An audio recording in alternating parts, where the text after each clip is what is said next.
Okay, joining us now, Dale Earnhardt Jr., driver the number 88 Dot Mountain Dew Chevrolet for Hendrick Motorsports.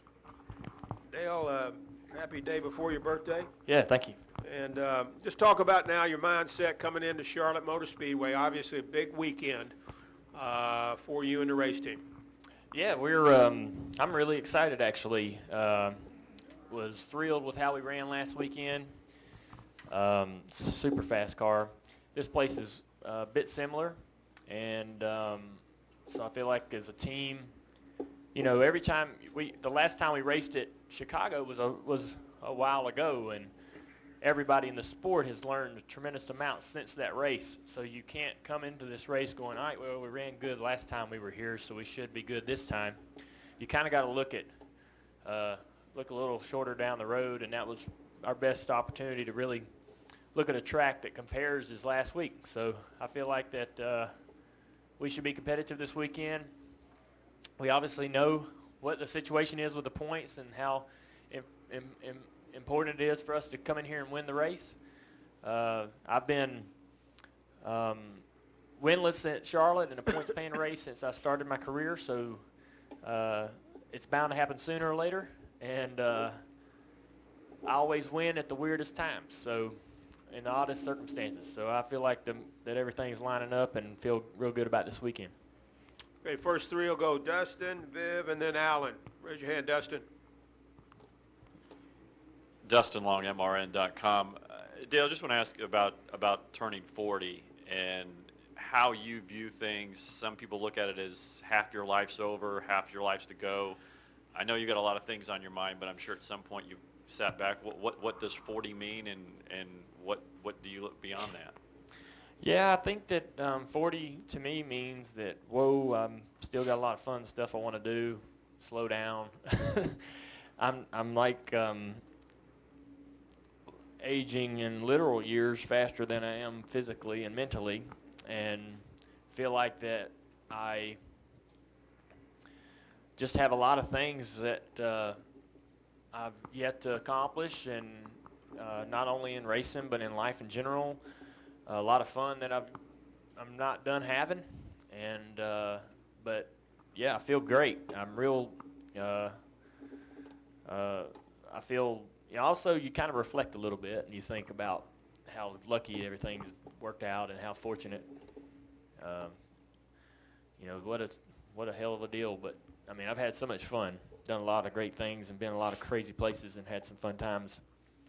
And hopefully, the next 10 will be just as good, and we'll just keep going.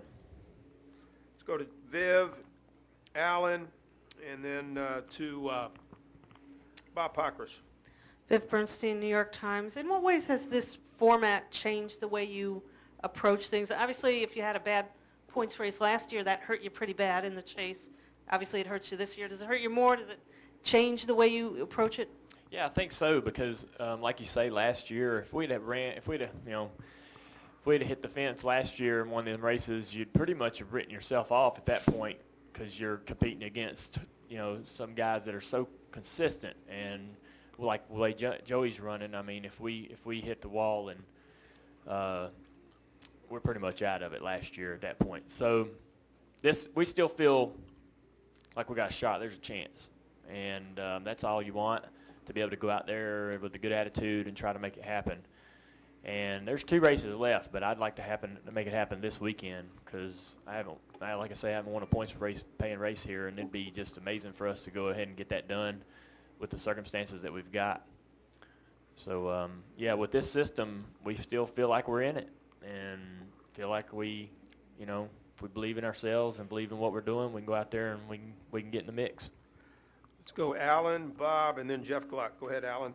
Alan Cavano, NASCAR.com. Dale, you just touched on it, but given the point situation and how the new rules are, it seems like it's a must-win in either one of these 2 races. Does that make it easier or harder on you in your mindset? Well, you know, when you say anything, you know, it's a must-win, that doesn't sound like it's easier. But I knew as soon as we had trouble last week, there's 2 kinds of approaches, and they're both equally as nerve-wracking. The one approach is to run well and hope that nothing bad happens. And the other approach is if if something has happened, you can really just kind of go for broke. And I feel less pressure now, I think, than I did before the race at Kansas. And even I think if we'd have run in the top 5 last week, I think today still under the circumstances now, I still feel less pressure for some reason. It's weird, but I just think that we got a shot, and I feel good about it. I think our team's good. I think we're good enough. I think we should go out there and win, and I believe we will. We'll go to Bob, Jeff, and then Jenna. Go, Bob. Bob Parker, Sporting News. Surprise party, getting gifts, maybe probably some mischief going on for turning 40 from some of your friends. Why is there mischief? Well, most people have mischief when they turn 40. Is that a nice distraction to possibly any frustration from what happened last weekend? Definitely being 40 has been an awesome time. This week's been full of surprises and pleasant stuff happening left and right. I think that probably has a little bit to do with my disposition. But I felt like as soon as, as soon as what happened last week, I think that I sort of had to switch into, this mode and get ready for our opportunity here this weekend. I just was so happy with the way that car run last week and how fast we were. And I feel like that, we got a great opportunity this weekend. So I think I'd feel that way no matter what week it was. No matter whether I was having my birthday or not. But we've had a good week, and, I guess there's still some surprises to come, but we'll hopefully win the race, and that'll be the biggest surprise. We'll go Jeff, Jenna, and then Lee. Go, Jeff. Jeff Gluck from USA Today. Dale, how did they get you at the surprise party? Did you really have no idea? Yeah, I didn't have any clue. I was trying to look at my calendar. I got something going on just about every single day. I don't have any days off this month, so I was trying. That was really the way they got me, because I couldn't figure out what day they might surprise me. And we had an appearance get canceled, and I started getting some ideas. Maybe that was all altogether fake to begin with. And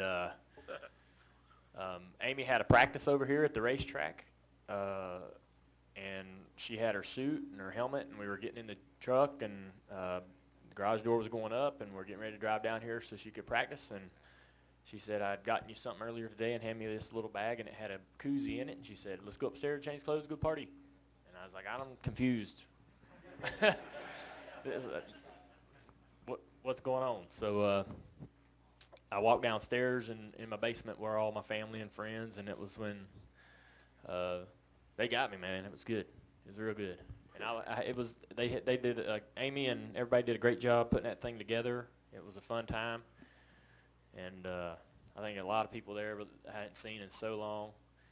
A lot of drivers that I race with. It's awesome when your peers come out and support and celebrate your life with you like that. So that meant a lot. And Jimmy Means was there, which is great. So a lot of people that I hadn't seen so long. All right, we got time for 2 more. Sorry for the scheduling, but we got Jenna and then Lee. Jenna Fryer, AP. Just for the record, they tell me there was never an appearance canceled. That was part of getting you. Right. So where you are in the standings, there's Jimmy and Brad are back there with you. Do you feel that only 1 or 2 of you realistically is going to race back into it? Well, those are 2 of probably the most successful guys, and with championships and how they've ran over the last couple of years. But I can't worry about them, and I can't say, what are my odds and what are Jimmy's and what are Brad's, and I just got to go try to win this race. And I know that that's what they have to do, and so I've got to just kind of throw them into the mix with every other driver out there, because it's really not a matter of who's going to climb out of the hole. It's just who's going to go show up tonight or Saturday night and win the race. And you know, because you can't really go into Talladega with the same confidence because it's such a lottery there on how in the hell you're going to finish. And I want to make it happen now. I feel like I got a better chance today or this week than I do in Talladega, even with the success we've had there. So but I can't, you know, we're only 3. There's 4 guys that are going to get cut off. I'm not even counting points or worrying about scenarios and numbers and figures. I'm just going to go out there and try to help Steve put together the strategy that gives us a car that's out front when it needs to be at the end of the race. And we've been very good at doing that this year. And he's been amazing at doing that. And when we're in this situation where nothing matters is when we're doing that the best. When we won the Daytona 500, it didn't, you know, we could be so risky and aggressive on our calls, and it's paid off all year long to do that. And when this chase started, we reverted back toward being reserved and calculative on our choices, and it netted us average results. So we're back with our, you know, we're back in a situation, we've got our backs against the wall, but we're in a situation where we can be aggressive again. As hard and crazy as we want to be on pit calls and fuel mileage and all those things, and that's where Steve is at his best. And so I got a lot of confidence that we're going to, if the car's competitive and we do the right thing as far as getting the setup in there, that we can be around at the end of this thing with a shot. Final question, Lee. Lee Spencer, motorsport.com. When Derek Jeter retired, he said, "I'm an old man in baseball, but a young man in life." You know, when you look at what you want to do once you do get beyond racing, what's at the top of your list? Oh, well, I'd like to race late models and just have fun every other weekend whenever I feel like going. If I'm lucky enough financially to be able to do that, I'd love to continue to drive because I had a lot of fun at that level and I was so nervous at that level that I didn't get to enjoy it as much as I wanted to, so I'd love to go back and enjoy that more, just racing at Hickory or somewhere. But I got the dealerships. I think that I want to be a big part of those. I don't know what ownership, I don't know how ownership kind of fits in and I know that as a driver, I can help fuel our program at JR Motorsports. But once I'm not a driver anymore, how well I'm able to fuel that effort I don't understand that yet. So if I can keep JR Motorsports successful and continue to race cars out of that shop in the Nationwide Series, I'd love to do that. Love finding new talent, trying to help people get opportunities and go places. So that's a big reward for me. So continuing that business would be great.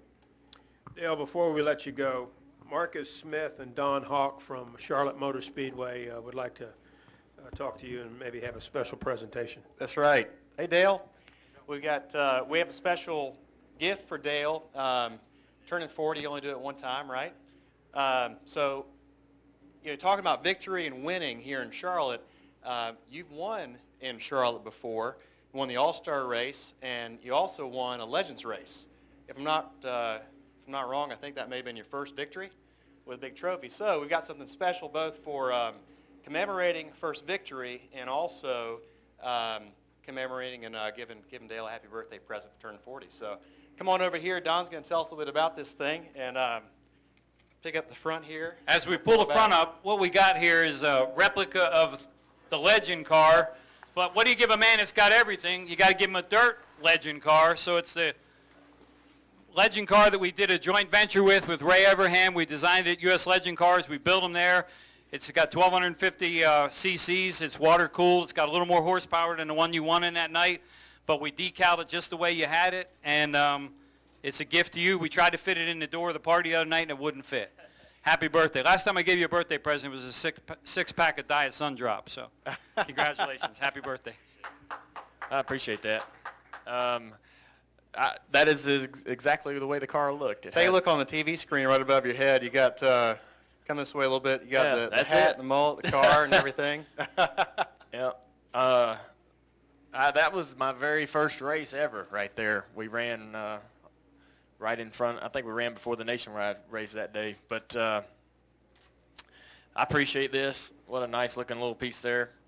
And this track and you guys, especially you two, meant a lot to me and continue to be great friends of mine. So I really appreciate that. Thank you. Awesome. All right. Happy birthday. Enjoy it.